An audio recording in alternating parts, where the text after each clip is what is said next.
মাথাভাঙ্গা যোগী আদিত্যনাথের জনসভা। মাথাভাঙ্গা কুচবিহার পশ্চিমবঙ্গের বিধানসভা নির্বাচনকে সামনে রেখে উত্তরবঙ্গের কুচবিহার জেলার মাথাভাঙ্গায় আজ এক বড়সড় নির্বাচনী জনসভা করলেন উত্তরপ্রদেশের মুখ্যমন্ত্রী যোগী আদিত্যনাথ। জনসভায় বিপুল সংখ্যক বিজেপি কর্মী সমর্থকদের উপস্থিতি লক্ষ্য করা যায়। সভামঞ্চ থেকে বক্তব্য রাখতে গিয়ে যোগী আদিত্যনাথ প্রথমেই কোচবিহারের মাটিকে শ্রদ্ধা জানিয়ে বলেন, এই ভূমি ভারতের স্বাধীনতা সংগ্রাম এবং সাংস্কৃতিক ঐতিহ্যের এক গুরুত্বপূর্ণ অংশ।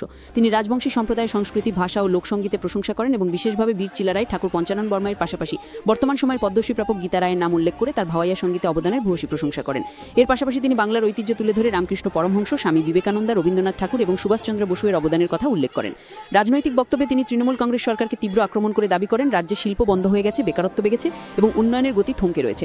পাশাপাশি তিনি অভিযোগ করেন যে কেন্দ্রীয় সরকারের পাঠানো অর্থ সাধারণ মানুষের কাছে সঠিকভাবে পৌঁছাচ্ছে না। নারী সংরক্ষণ বিল প্রসঙ্গে তিনি কংগ্রেস, তৃণমূল ও বাম দলগুলিকে সমালোচনা করে বলেন, এই দলগুলি দেশের নারীদের অধিকার প্রতিষ্ঠায় বাধা সৃষ্টি করছে। একই সঙ্গে তিনি অনুপ্রবেশের বিষয়টিও তুলে ধরে রাজ্যের আইন শৃঙ্খলা পরিস্থিতি নিয়ে প্রশ্ন তোলেন। উত্তরপ্রদেশের উন্নয়নের উদাহরণ তুলে ধরে যোগী আদিত্যনাথ বলেন, সেখানে আইন শৃঙ্খলার উন্নতি হয়েছে এবং অবকাঠামোগত অগ্রগতি ঘটেছে। তিনি ডাবল ইঞ্জিন সরকারের প্রয়োজনীয়তার উপর জোর দেন এবং দাবি করেন তাহলে বাংলাতেও উন্নয়ন সম্ভব। সভা থেকে তিনি বিজেপি প্রার্থীদের সমর্থনে ভোট দেওয়ার আহ্বান জানান এবং আসন্ন নির্বাচনে পরিবর্তনের ডাক দেন। আপনারা দেখছেন মাথাভাঙ্গা নিউজ পোর্টাল। সব ধরনের খবরের আপডেট পেতে পেজটি লাইক ও ফলো করুন।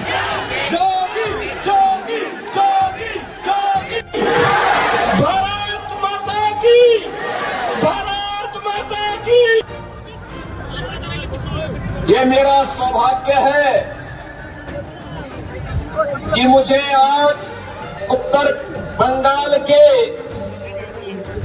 कोच बिहार जनपद के अंदर आप सभी से संवाद बनाने और इस माटी को नमन करने का सौभाग्य मुझे प्राप्त हो रहा है। मैं इस पावन धरा को, जिसने भारत की आजादी के लिए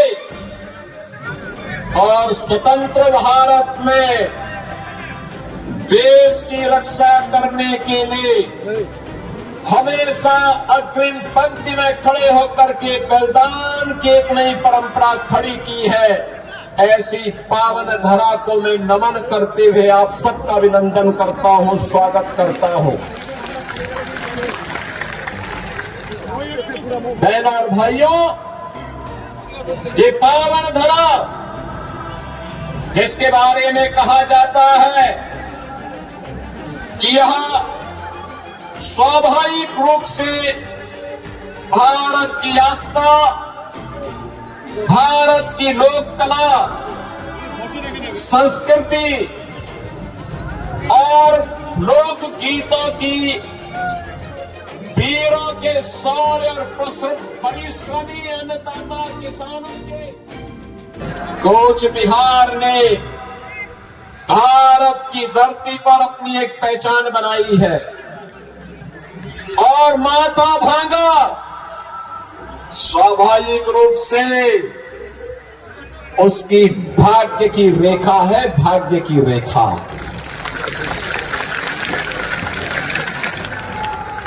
यहां की अपनी विशिष्ट लोक कला,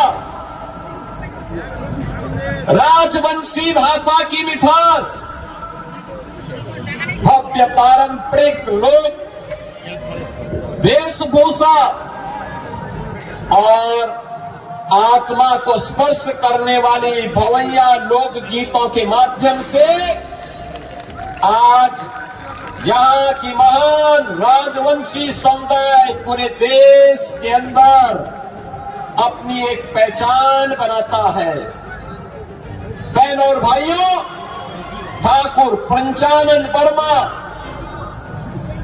वीर चिलाराय, पद्मश्री गीता राय बर्मन, इन सब की पावन धरा, कौन ऐसा भारतीय होगा जो उसको नमन न करना चाहता होगा।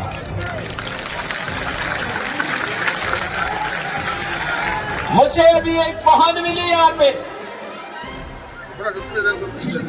श्री प्रमाणिक जी ने मुझे बताया कि इन्हें पद्म पुरस्कार प्राप्त हुआ। मुझे अच्छा लगा। बहनों और भाइयों, बंगाल की धरती भारत की कल्चरल कैपिटल के रूप में, भारत की संस्कृति को एक नई दिशा देने वाली धरती के रूप में जानी जाती रही है। याद करिए, यही तो धरती है जिसने परमहंस जैसा सन्यासी दिया। यही धरती है जिसने भारत सेवाश्रम संघ के संस्थापक स्वामी प्रणवानंद जी को दिया, और स्वामी प्रणवानंद जी की दीक्षा गोरखपुर में हमारे मठ में आज से 114 वर्ष पहले हुई थी। 114 वर्ष पहले बंगाल से हम लोगों का रिश्ता किस रूप में है आप देख सकते हैं। ये धरती स्वामी विवेकानंद की धरती है। स्वामी विवेकानंद ने वैश्विक मंच पर जाकर के कहा था, गर्व से कहो हम हिंदू हैं। तो बंगाल की धरती का तेज है। याद करिए, बंकिम चंद्र चट्टोपाध्याय जिन्होंने भारत की आजादी का अमर मंत्र वंदे मातरम भारत को दिया था, ये वही धरती है जिसने भारत को भारत का राष्ट्रगान गुरुदेव रविंद्रनाथ ठाकुर के माध्यम से दिया। साहित्य के लिए भारत का पहला नोबेल प्राइज गुरुदेव रविंद्रनाथ ठाकुर को प्राप्त हुआ था। बंगाल के कारण प्राप्त हुआ था, बंगाल की माटी के कारण प्राप्त हुआ था। नेताजी सुभाष चंद्र बोस जिन्होंने भारत की आजादी के लिए भारत के युवाओं का आह्वान किया था, तुम मुझे खून दो मैं तुम्हें आजादी दूंगा। क्या नारा था, क्या आह्वान था? कौन ऐसा भारतीय होगा जिसकी भुजाएं न फड़कती हो नेताजी सुभाष चंद्र बोस का नाम लेकर के। बहनों और भाइयों, भारत की आजादी के लिए हंसते हंसते फांसी के फंदे को चूमने इसी बंगाल की धरती की देन है। याद करिए, यही बंगाल है जिसने डॉक्टर श्यामा प्रसाद मुखर्जी को जन्म दिया। भारतीय जनसंघ के संस्थापक अध्यक्ष, उन्होंने कहा था, एक देश में दो विधान, दो निशान, दो प्रधान नहीं चलेंगे, नहीं चलेंगे। और तत्कालीन कांग्रेस सरकार की अराजकता तुष्टीकरण की नीति के खिलाफ लड़ते हुए उन्होंने अपने आप को बलिदान किया था और डॉक्टर श्यामा प्रसाद मुखर्जी के उस सपने को साकार किया।